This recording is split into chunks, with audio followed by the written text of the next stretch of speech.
ini hanya untuk mereka yang punya logika.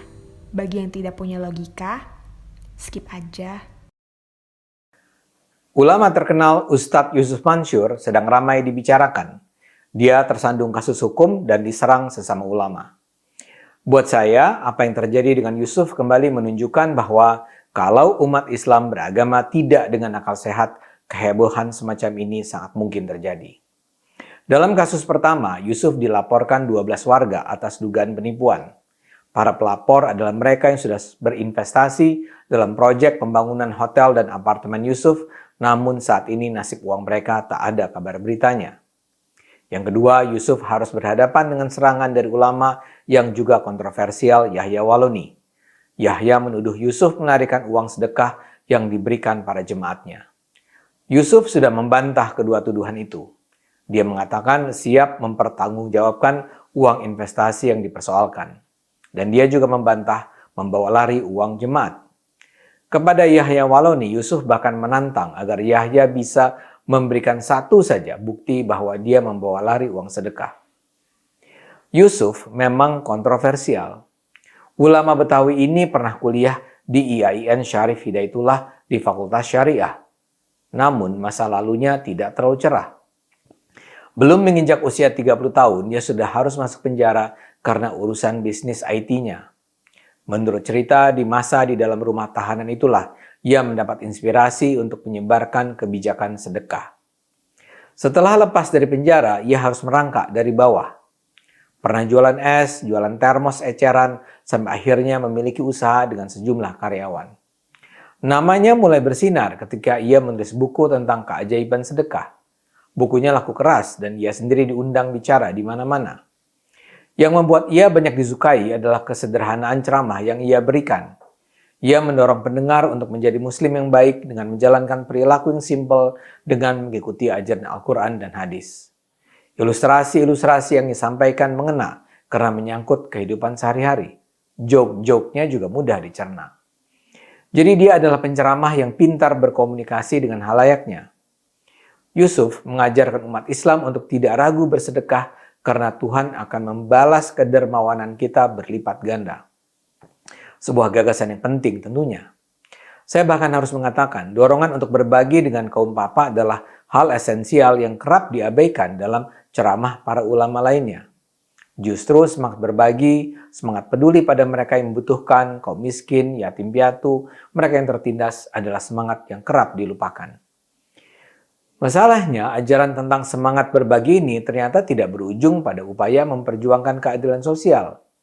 Kesannya Yusuf justru mendorong halayak untuk berbagi, tapi tidak secara langsung pada orang-orang miskin di sekitar mereka. Yusuf misalnya tidak mendorong orang untuk tidak bersikap hedonis, boros dan berfoya-foya. Yusuf tidak mengajarkan umat untuk hidup sederhana. Tapi Yusuf mendorong halayak untuk langsung menyumbangkan bagian dari kekayaan kepada Yusuf sendiri. Jadi di berbagai video yang kini kembali beredar, terlihat bagaimana Yusuf meminta para jemaat untuk menyumbangkan perhiasan yang mereka miliki kepada Yusuf. Dengan sebuah janji bahwa sumbangan yang mereka berikan akan dibalas berlipat ganda oleh Allah. Caranya membujuk sangat sederhana. Dia misalnya meminta seorang jemaat untuk menyumbangkan motor. Harga motor itu adalah 7 juta rupiah. Lantas, Yusuf akan meyakinkan si jemaat bahwa uang itu akan kembali dalam jumlah 10 kali lipat alias 70 juta rupiah. Dan si jemaat dengan patuh mengikuti permintaan itu. Dia kehilangan motor walau kemungkinan besar janji 70 juta itu hanya harapan palsu. Sebagian pihak menyatakan Yusuf menghipnotis para jemaat. Saya sih nggak percaya dengan penjelasan itu. Saya lebih percaya bahwa Yusuf pintar menggunakan group think. Ketika kita berada dalam satu kelompok masyarakat dan kita harus mengambil keputusan cepat, kita akan cenderung mengikuti apa saja yang dilakukan mayoritas orang dalam kelompok tersebut. Istilahnya ikut-ikutan dalam kelompok. Jadi ketika seorang ibu berada di kerumunan halayak melihat bahwa ibu-ibu lain menyumbangkan perhiasan, dia akan merasa bahwa keputusan yang paling tepat adalah juga menyumbangkan cincin atau kalungnya. Atau seperti orang yang menyumbang motor tadi. Kalau saja dia harus mengambil keputusan dalam suasana yang lebih tenang, tidak terburu-buru, dia mungkin tidak akan begitu saja menyumbangkan motornya. Dia akan berpikir sekian kali sebelum akhirnya mengambil keputusan. Tapi ketika dia tiba-tiba dipanggil oleh Yusuf untuk tampil ke atas panggung dan dia merasa semua orang lain juga menyumbang, ia pun akan merasa wajib merelakan motornya. Jadi kecenderungan group think adalah satu penjelasan. Tapi penjelasan yang lebih mendasar adalah kepatuhan dan kepercayaan pada ulama. Apa yang dikatakan Yusuf dianggap sebagai sesuatu yang benar karena dia adalah ulama. Ketika dia mengatakan bahwa Allah akan membayar imbalan 10 kali lipat, itu akan dianggap sebagai kebenaran karena disampaikan oleh ulama. Jemaat misalnya tidak akan cukup kritis untuk bertanya, kalau gitu gampang banget dong jadi orang kaya. Nyumbang aja sering-sering, maka kita akan bertambah kaya berlipat-lipat. Atau tidak ada yang bertanya, kok Ustadz Mansur tidak kaya-kaya amat sih? Kan mestinya dia sanggup menyumbang setiap hari. Kok belum jadi miliarder? Tapi pertanyaan semacam itu hanya akan datang bagi mereka yang bersedia menggunakan akal sehat dan berpikir kritis. Sayangnya, kepercayaan berlebihan kepada ulama menyebabkan kesanggupan untuk berpikir kritis itu padam. Ini tentu saja tidak menjadi soal kalau saja kemudian Yusuf bisa secara transparan menunjukkan kepada publik berapa sedekah yang ia peroleh dan untuk apa saja sedekah itu kemudian digunakan. Tapi itu sama sekali tidak ia lakukan. Karena itulah ada tuduhan dari Yahya tadi bahwa Yusuf membawa lari uang sedekah umat. Yang juga menunjukkan kekuatan ulama adalah kasus tuduhan bahwa Yusuf menipu jemaat untuk berinvestasi. Sejak lama Yusuf mengembangkan gagasan praktek ekonomi syariah dengan pola patungan modal. Jadi semacam crowdfunding. Yusuf menawarkan pada jemaah untuk mengumpulkan uang beramai-ramai sebagai modal bagi sebuah proyek bisnis yang menggiurkan. Investasi berkisar dari hanya beberapa juta sampai puluhan juta rupiah. Jadi bahkan mereka yang tak punya modal besar pun bisa ikut berbisnis dan memperoleh keuntungan.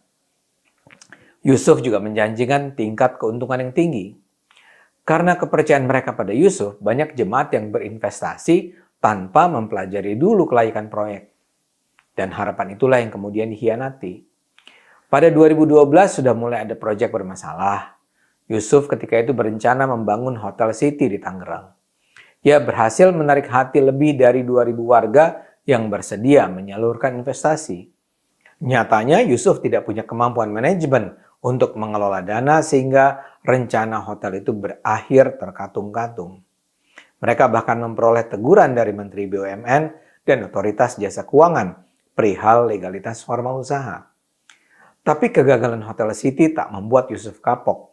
Pada 2014, ia buka lagi penggalangan dana bernama investasi Kondotel Moyavidi di Jogja. Yusuf menyatakan akan membeli 200 kamar di Kondotel yang belum dibangun itu. Total uang yang dibutuhkan mencapai 161,5 miliar rupiah. Setelah berjalan sekian lama, Yusuf mengabarkan pada para investor bahwa investasi Kondotel itu dibatalkan karena dana kurang. Tapi alih-alih dikembalikan, uang jemaat begitu saja dialihkan ke investasi lagi di Hotel City. Ternyata sampai sekarang tak ada kabar juga mengenai keberlangsungan pembangunan hotel itu.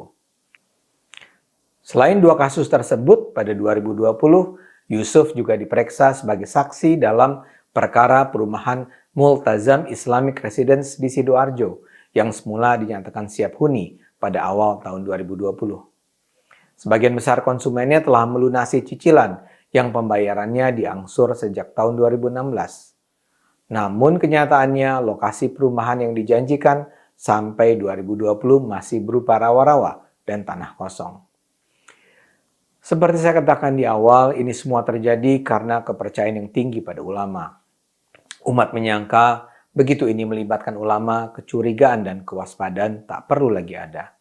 Karena itulah, umat Islam harus beragama dengan akal sehat.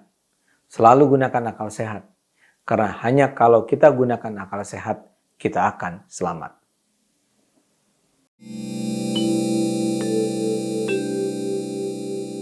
Video ini hanya untuk mereka yang punya logika.